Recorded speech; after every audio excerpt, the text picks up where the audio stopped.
I feel like this channel is rapidly just becoming a vehicle for me to try and spruik the works of writers that went underappreciated in their lifetime and who I feel deserve reappraisal now. Today's video is of course very much in the exact same vein, but with a specific focus on a single poem, the author of which never wrote another thing like it in their entire life. Today on Out of the Page, we'll be looking at the 600-line tour de force called Paris, written by Hope Mirrlees, a work that is rightly being called Modernism's lost masterpiece. But first, the background. Born Helen Mirrlees in 1887 in Kent in the UK, Hope grew up between Scotland and South Africa before attending college at Cambridge. She was tutored by the classicist Jane Harrison, who became her companion, and the two lived together until Harrison's death in 1928. This included long spells living between Paris and London in the 1920s, a period in which almost all of her known work was written and published. She wrote 3 novels, including a proto-fantasy novel, which is the subject of increasing academic attention, as well as the poem Paris. During this period, she also became acquainted with famous literary figures of the age like T.S. Eliot and Virginia Woolf, and it was actually Woolf's own Hogarth Press that first published Paris in 1920.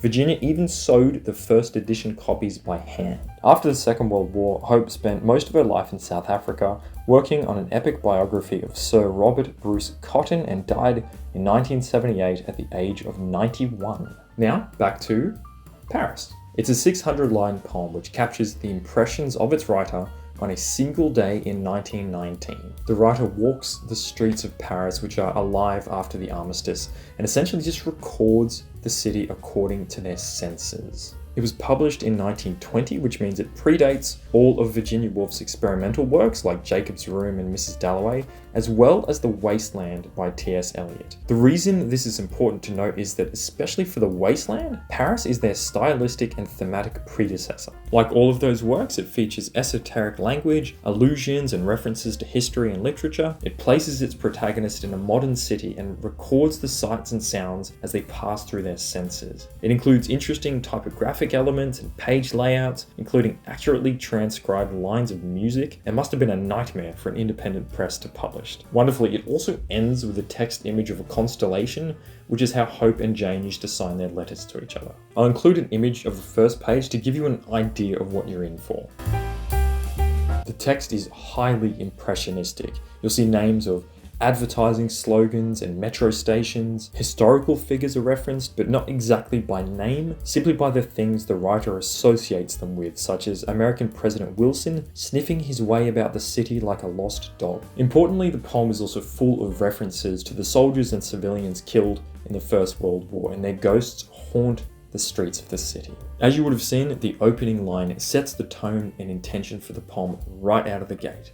I want a hollow phrase. In the annotations to the poem, the term hollow phrase is defined as a single word standing in for a phrase or complex of ideas. Mirrlees' intention was to capture post-war Paris in as few words as possible. That means that every single word counts and all of them are meaningful.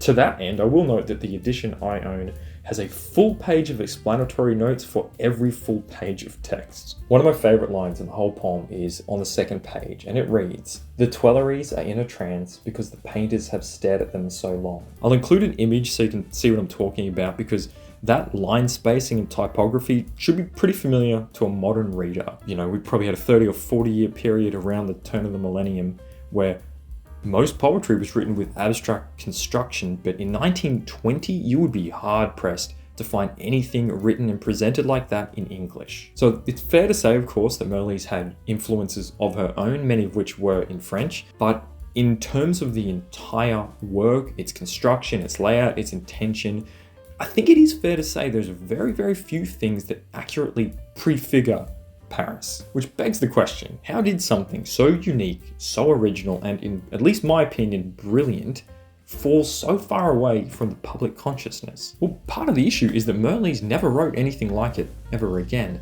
She did continue to write poetry, but her attention mainly shifted towards novels, and she never took the opportunity to create a poetic canon of her own, similar to somebody like Woolf or Eliot. Another reason is that she refused reissues of the poem throughout her lifetime, besides a highly edited version that appeared in 1973, which meant the work was increasingly forgotten as the 20th century rolled onwards. The works of her contemporaries grew famous in their own rights, and her name slipped to the lists of their influences and then pretty much off those lists entirely. That is until recent years. Like many other favourites of this channel, such as Dorothy Richardson and Clarice Lispector, Mirrlees is undergoing something of a rediscovery, and much of that is focused on Paris specifically. In the 2010s, her work was championed by Julia Briggs, and an edition of her poems, including the full text of Paris, was edited by Sandeep Palmer. And finally, coming full circle, a beautiful edition was released by Faber and Faber in 2020, which was 100 years